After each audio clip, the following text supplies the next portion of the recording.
Hello everyone and welcome back to another video from Apps Academy. In this video, I'm going to show you how to change your name on Gimkit website. So let's get started right away. First of all, open up your web browser and then in the address bar, type in gimkit.com and press enter.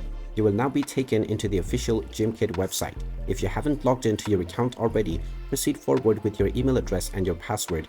And once you have been logged in, you will be taken to the home page. Now, from this page, if you wish to change your name that is set within your account, tap on the Me icon at the top right corner and then click on Settings. From the Settings page, you will now be allowed to choose your name.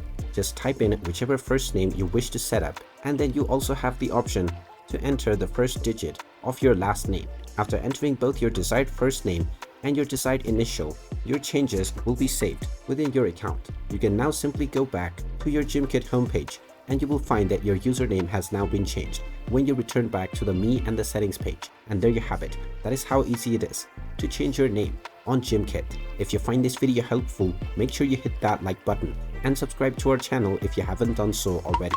Also ring that notification bell to never miss another update from us. Thank you for watching and I will see you again in the next video.